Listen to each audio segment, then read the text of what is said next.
ustedes lo que hoy día hemos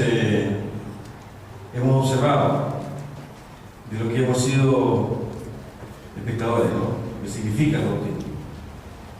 Decía al comienzo que nosotros no bautizamos a los niños, y básicamente porque esta es una decisión que tiene que ver con un compromiso de vida. Vivir el Evangelio, creer en Jesucristo,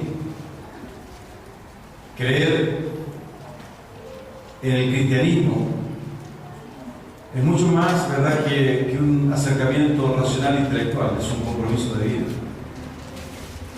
Y es tan profundo que en ese compromiso de vida necesariamente debe orar Dios en nuestro interior para poder vivir.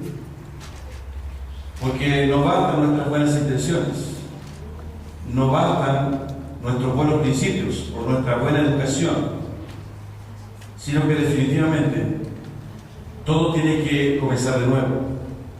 Tenemos que nacer de nuevo. Esa fue la expresión que Jesús usó con uno de los fariseos, con Nicodemo. Nacer de nuevo. Y curiosamente, este hombre, Nicodemo, que era un versado en la ley, un hombre muy culto, instruido, ¿verdad?, en la ley, no entendía lo que Jesús le decía. Y le preguntó, bueno, entonces tendré que entrar de nuevo en la matriz de mi madre y volver a nacer. ¿Cómo es eso? Y es precisamente la gran inquietud, ¿no?, esto de nacer de nuevo. Pero hay un pasaje en el capítulo 1 de Juan que quiero traer a memoria o leérselo a aquellos que no lo habían escuchado o leído antes. En el capítulo 1 de Juan, versículos 12 y 13, el Evangelio según San Juan dice: mas a todos los que le recibieron, a los que creen en su nombre, les dio potestad de ser hechos hijos de Dios. Hasta ahí estamos bien, ¿no? A los que le recibieron, a los que creen en su nombre, les dio potestad, les dio el derecho, les dio el poder de ser hechos hijos de Dios. Pero a continuación el verso 13 dice: los cuales, es decir, los hijos de Dios, no son engendrados de sangre, ni de voluntad de carne, ni de voluntad de varón, sino de Dios. Es decir, estos hijos de Dios son engendrados, nacidos de Dios.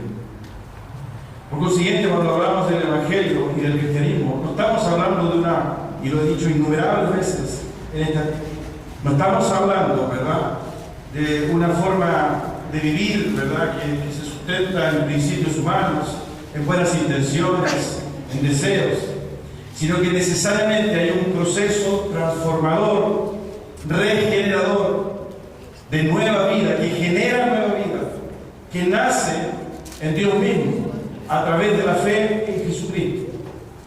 Y esa transformación, y esa regeneración, y esa nueva vida, precisamente la que está llamada a vivir este cristianismo y este Evangelio. Por eso es que en nuestra búsqueda, como comunidad y como iglesia, nos hemos planteado el desafío, ¿verdad?, no de ser cristianos, porque también dice la Biblia en Santiago, ¿se acuerdan, no?, que los demonios también creen y tiemblan, sino que nos hemos planteado el desafío de ser discípulos. Y el hecho de querer ser discípulos de Jesucristo implica un compromiso profundo de vida. Hoy, estos 4 hermanos que ustedes vieron, sellaron su fe, dieron este paso y fueron bautizados. Precisamente están en esta intención, ¿verdad?, de seguir las huellas de su Señor. Jesús se bautizó. Y Jesús no fue bautizado a los 2 o 3 años, ni a los meses. Jesús es bautizado por Juan el Bautista al comienzo de su ministerio, más o menos a la edad de 30 años. Incluso Juan, ¿verdad?, no lo quería bautizar, porque Juan decía: ¿cómo te voy a bautizar yo? Tú tendrías que bautizarme a mí. Jesús le dijo, es necesario que yo me bautice. Y en el momento, ¿verdad?, que Jesús desciende a las aguas, porque bautismo, entre paréntesis, significa sumergirse o inmersión. De ahí es nuestra convicción, nuestra creencia, ¿verdad?, de sumergirnos en el agua. Lo vamos a explicar brevemente en un momento más. En ese momento que Jesús vivía también esa experiencia, se escuchó una voz del cielo, ¿recuerdan? ¿Qué decía esa voz? Este es mi Hijo amado, en el cual tengo complacencia. Y según el relato, ¿verdad?, de uno de los evangelios, en ese momento se posó una paloma sobre Jesús. Y en esa imagen, ¿verdad?, en esa diapositiva, en ese tips de Dios, pon todo eso, tips de Dios. Nosotros vemos la Trinidad. Dios el Padre, este es mi Hijo amado, en el cual tengo complacencia. Vemos al Hijo bautizándose y vemos la presencia del Espíritu Santo en forma de paloma, la Trinidad. Por consiguiente, queridos, cuando nosotros apreciamos, vivimos, experimentamos un rito como este, no es algo trivial, no es algo superficial, no está en el contexto, ¿verdad?, de lo meramente cultural o subcultural de un grupo, ¿verdad?, de cristianos, no sé, ¿verdad?, medios locos, sino que tiene una raíz profunda en la propia vida del Señor Jesucristo. Hay un libro, una carta de Juan, uno de los apóstoles, en su primera carta, Juan dice, el que dice que permanece en Él, debe andar como Él anduvo. Juan lo expresa de manera absolutamente directa. Si tú dices que eres cristiano, si tú crees que crees en Jesucristo, si tú crees que Dios o que Jesucristo o que su Espíritu está en ti, si tú crees, ¿verdad?, que profesas esta convicción o esta religión cristiana, debes andar como Él anduvo. Y ese solo hecho, ¿verdad?, compromete mi vida. No me permite, ¿verdad?, acercarme en la simpatía. Perdonen, porque esto siempre lo he dicho y lo voy a seguir diciendo. Sino que demanda, ¿verdad?, absolutamente de mí esta transformación. Ustedes escucharon los testimonios. Hay un antes y hay un después.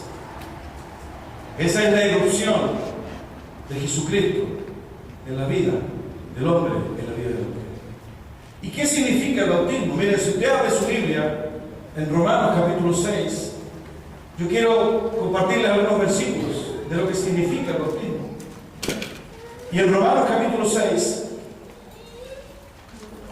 en el verso 3,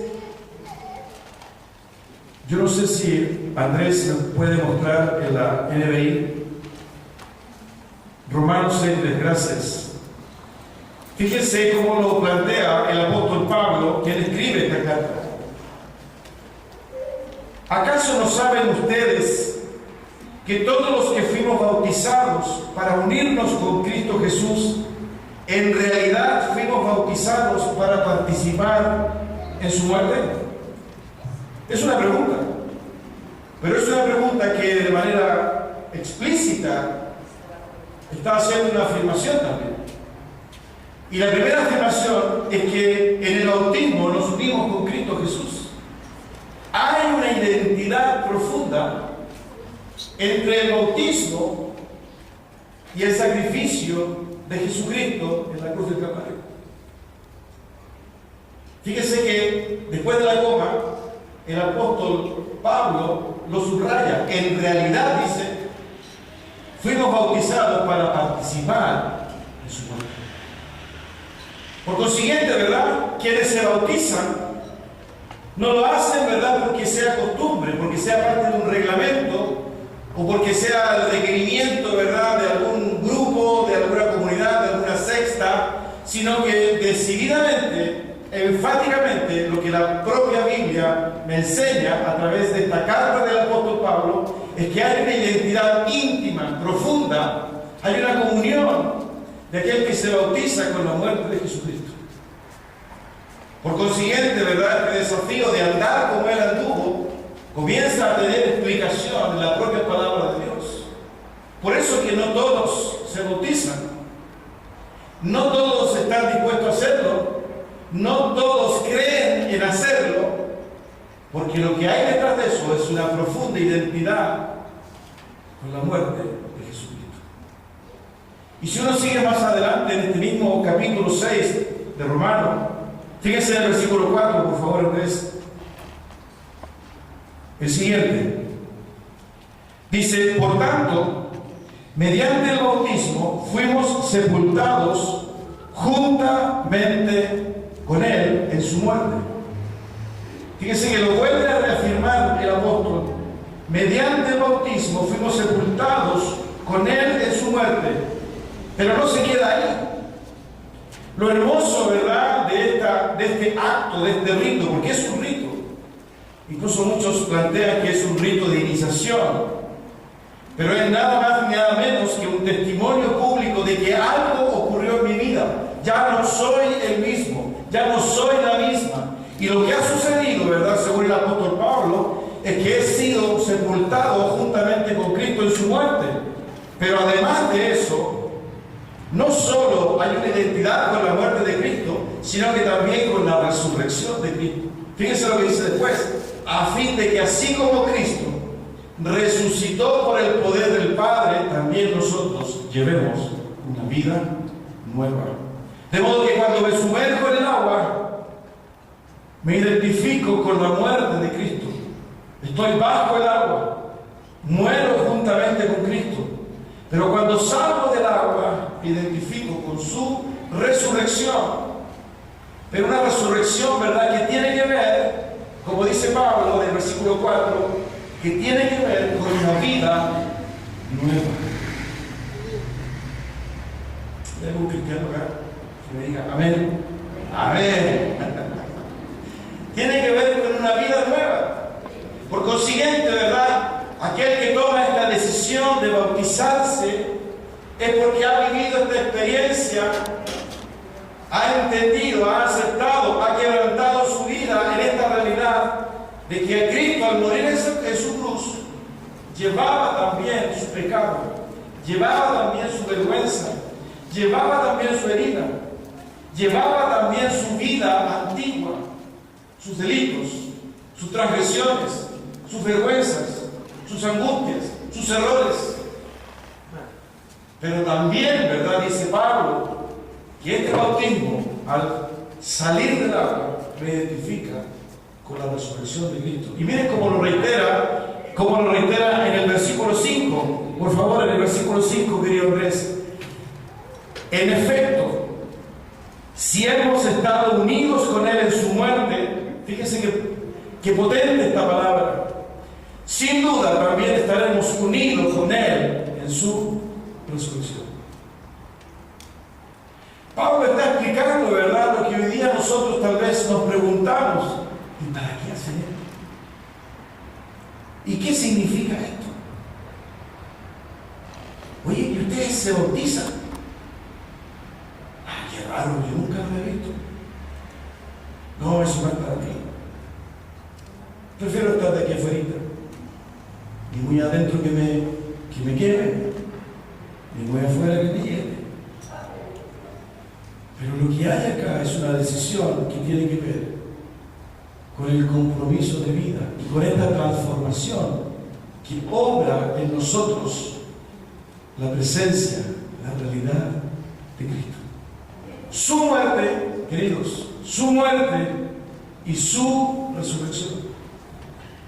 Fíjense que uno lee estos pasajes, ¿verdad?, y logra entender el esfuerzo del apóstol, cómo quiere explicar a los hermanos de Roma lo que ha significado este bautismo, lo que significa la muerte, la resurrección. Fíjense que en el versículo 6 dice, siguiendo con esta idea, por favor, el siguiente versículo, Andrés: sabemos que nuestra vieja naturaleza fue crucificada con Él para que nuestro cuerpo pecaminoso perdiera su poder, de modo que ya no siguiéramos siendo esclavos del pecado. Lo que antes éramos fue crucificado con Él, para que nuestro cuerpo pecaminoso perdiera su poder. Esto suena súper religioso, ¿no es cierto? Esto suena súper religioso. Esto está bien como para el día domingo, ¿verdad? En una parroquia, en una iglesia, que lo diga el sacerdote, el pastor. Pero ¿qué tiene que ver esto con mi vida? ¿Qué tiene que ver con mi pololeo? ¿Qué tiene que ver con mi estudio? ¿Qué tiene que ver con mi negocio? ¿Qué tiene que ver con mi relación de pareja? ¿Qué tiene que ver, verdad, con la manera en que hago negocios? Y es ahí donde está el problema. Porque lo que está diciendo Pablo, si usted se fija, ¿verdad?, es que este acto en la cruz que propicia a Jesucristo y que de alguna forma, ¿verdad?, se identifica conmigo cuando yo me bautizo, me permite vivir la realidad del poder de Dios en aquellas dimensiones de mi vida que no pueden ser gobernadas por mí, porque obedecen, ¿verdad?, a mi naturaleza caída. Aquello que arrastro, aquello que me hiere, aquello que me confunde, aquello que desagrada a Dios, aquello que no está correcto delante de Dios, aquello que tiene poder sobre mí. Por consiguiente, ¿verdad?, este testimonio público es un testimonio, ¿verdad?, de una vida que ha comenzado este proceso, esta conciencia, en la certeza y la convicción de que Dios está transformando su vida. Por eso que no es un rito más, ni es un acto más, sino que tiene que ver necesariamente con el poder que hay, ¿verdad?, de transformación de Dios en mi vida.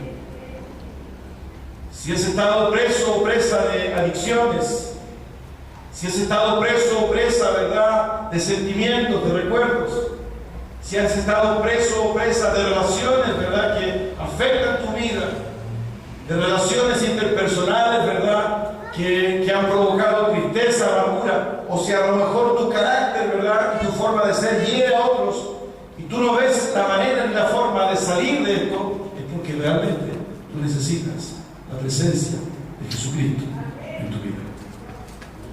Y de modo que cuando alguien toma esta decisión, ¿verdad?, está diciendo: quiero seguir a Cristo en mi vida. No quiero ser ese religioso, dominguero, de misa, de culto, sino que quiero comprometer mi vida de modo que este poder de Dios que resucitó a Jesucristo de entre los muertos se manifieste también en mí. Y fíjense que es tan cierto lo que les estoy compartiendo que el propio apóstol lo dice en el versículo 8. Dice: ahora bien, si hemos muerto con Cristo, confiamos que también viviremos con Él.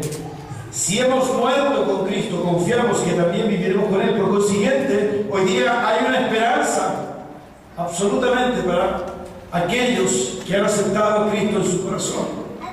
La esperanza de una nueva vida. Hay un hermoso versículo que Dios le comparte a Israel mientras ellos están en la cautividad en Babilonia.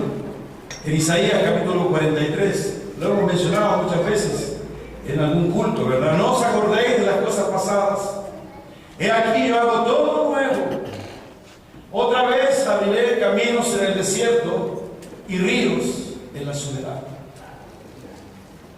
Pablo de alguna forma extrae este principio, ¿verdad?, esta esperanza de una nueva vida, y lo transmite también en una de sus cartas, de modo que si alguno está en Cristo, nueva criatura es. Las cosas viejas pasaron y aquí todas son hechas nuevas. Son expresiones, reflexiones que tienen el mismo principio. No estás determinado, no estás condicionada. Hay una posibilidad de revertir, de cambiar, de vivir una nueva experiencia de vida, una vida profunda, ¿verdad?, una vida abundante, pero necesariamente tiene que haber una transformación en tu vida, de modo que el poder de Dios transforme tu vida. Y Pablo lo plantea en esta dimensión. Por eso que el bautismo es fundamental. El bautismo es un mandamiento, queridos. El bautismo no depende de la sensación que yo pueda tener. El bautismo se hace perentorio en el mismo momento en que tú has conocido a Jesucristo como Señor y Salvador. Porque en ese momento, cuando ha llegado la vida a tu vida, cuando ha llegado esta nueva vida a tu vida, cuando ha llegado el perdón, la transformación, la renovación, y ha sido engendrado por Dios a una nueva vida, es en ese momento en que este bautismo se hace pertinente, porque tiene este profundo significado. Es un testimonio público. El bautismo nos salva. No es una condición, ¿verdad?, de salvación, sino que es un testimonio público. Yo me paro delante de mi familia, me paro delante de mis compañeras, me paro delante de mis colegas, me paro delante de mis vecinos y digo: he creído en Jesucristo. Él me ha dado nueva vida. Él ha perdonado mi transgresión y mi pecado y me ha dado una nueva vida. Él vive en mí. Y quiero andar como Él anduvo. Y entiendo que esto es un proceso y que tengo que luchar y creer. No estamos hablando de religión, no estamos hablando del Dios canuto, del Dios evangélico, ni del Cristo aliancista. Estamos hablando, ¿verdad?, de la obra de Dios a través de Jesucristo. Este es un mensaje universal. No es un mensaje católico romano, no es un mensaje, ¿verdad?, de alguna ciencia cristiana, evangélica, sino que es el mensaje de Dios a través de Jesucristo para toda la humanidad. Por eso que ese versículo que leía en Juan capítulo 1, a los que creen y a los que le recibieron, les dio el derecho y la potestad de ser hechos hijos de Dios. Y fíjense que en esta realidad y en esta identidad que Pablo hace, ¿verdad?, con la muerte y la resurrección de Cristo, una vez más, como lo hace siempre el apóstol, nos plantea el desafío. Y miren este versículo, ¿verdad?, que para mí es una joyita, el versículo 11 y 12. De la misma manera, también ustedes considérense muertos al pecado, pero vivos para Dios en Cristo Jesús. De la misma manera. ¿A qué se refiere con de la misma manera? Al igual que Cristo. Al igual que Cristo, que murió y resucitó, que murió, ¿verdad?, al pecado y que resucitó para glorificar a su Padre. De la misma manera, dice Pablo, ustedes deben considerarse muertos al pecado y vivos para Dios. Por consiguiente, cuando hablamos de evangelio, de cristianismo, de discipulado, de Jesucristo, estamos hablando, ¿verdad?, no de una constelación de principios o de definiciones o de conceptos, de ideología. Estamos hablando de la transformación de una vida. Estamos hablando de la obra y del poder de Dios en nosotros. Estamos hablando de la esperanza de una nueva vida, una nueva creación, una nueva mujer, un nuevo hombre. Estamos hablando del perdón de Dios. Él me perdonó. Jesús decía: el que tiene los oídos para oír, que oiga. Es la ironía de Jesús, ¿no? Pero ese es el mensaje que hay detrás del bautismo. Esa es la profundidad de lo que hoy día hemos observado. Por eso que hay lágrimas. Por eso que la garganta es como un nudo. Por eso que las emociones están a flor de piel. ¿Por qué? Porque antes yo era un infiel. Porque antes no había perdonado.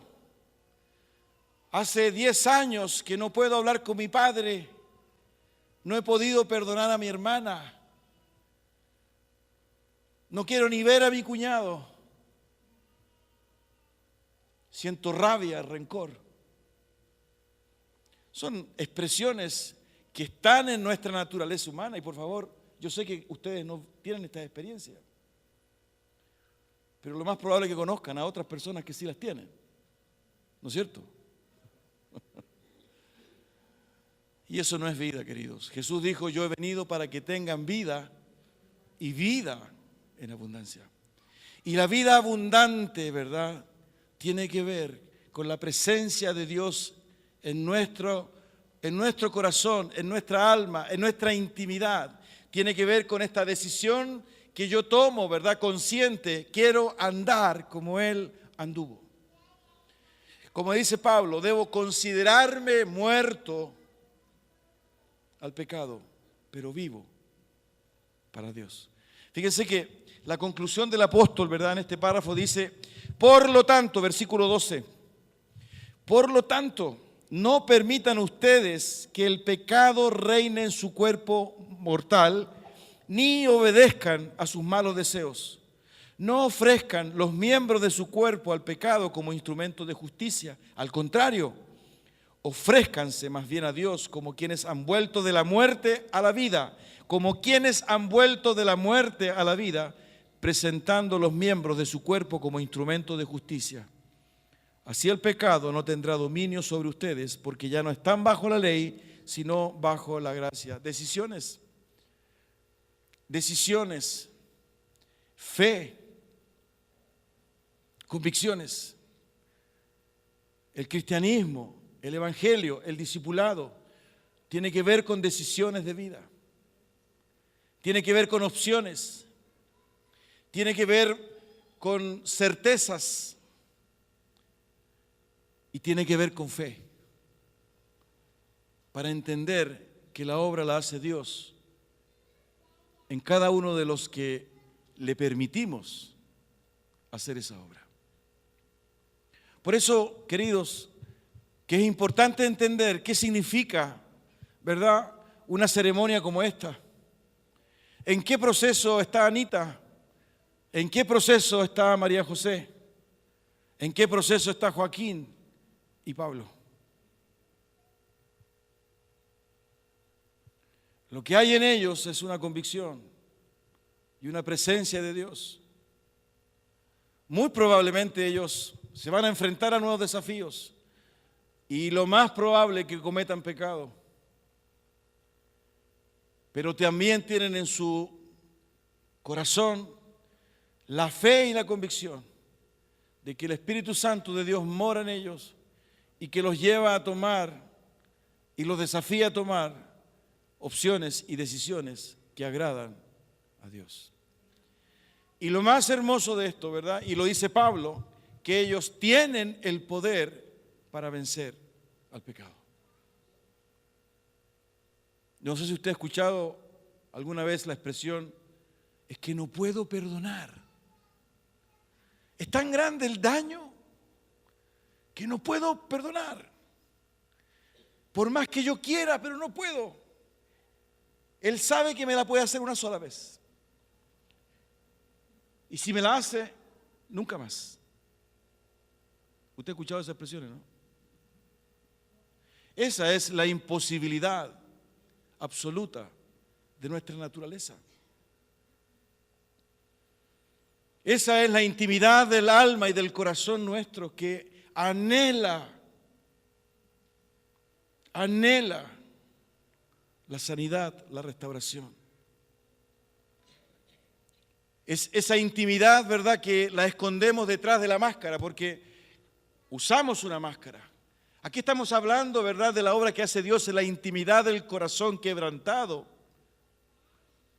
del que anhela, del que busca. Jesús le dijo a sus discípulos que aquel que busca encuentra, aquel que pide se le da, y aquel que llama se le abre.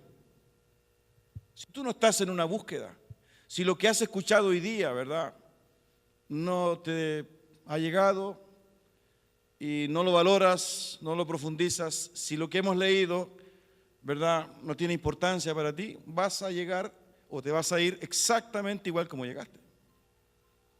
Y lo más probable es que sigas viviendo la vida como la has vivido. Pero si tu corazón, ¿verdad?, le ha hecho sentido esto, y tú anhelas esta búsqueda, y hay algo que está pendiente en tu corazón, yo en esta hora te animo a que decidas dar el paso delante de Dios. Esto no es proselitismo, sino que invitarte nada más en el nombre del Señor a que tú vivas la experiencia de conocer y de experimentar a Dios. De Dios y de Jesucristo sabemos por lo que otros nos han dicho, por lo que hemos leído, por lo que se dice de ellos, por lo que la familia de alguna forma nos ha compartido y porque vivimos en una cultura cristiana. Hoy día, en el nombre del Señor, yo te invito a experimentar y conocer la presencia de Dios y de Jesucristo en tu vida. De modo que Él pueda obrar con poder en tu realidad de vida. Yo sé que aquí hay más de alguien que está quebrantado, está afligido, que vive una vida paralela, ¿verdad? Porque la otra vida la mantiene en privado, agotado, cansado, agobiado. Y tal vez esta palabra es para ti. Por eso que dice Pablo, tú puedes vencer, así como Cristo venció. Y porque Cristo venció, y porque en esa cruz tú estabas junto con Él, tú también hoy día puedes vencer. Y no solo significa vencer, sino que además nacer a algo nuevo, a algo diferente, donde tú puedas perdonar a aquellos que te dañaron, donde tú puedas pedir perdón, donde tú puedas finalmente vencer tu adicción, vivir una nueva vida. Por eso nos bautizamos, porque queremos andar como Él anduvo. Nos rebelamos contra la religiosidad. Estoy hablando de lo que es aparente, de lo que es superficial. El compromiso de vida implica la muerte. Morir para vivir. No hay otra lógica en el reino de Dios. El reino de Dios es el reino de las contradicciones. Para poder vivir hay que morir. Para ser ricos hay que ser pobres.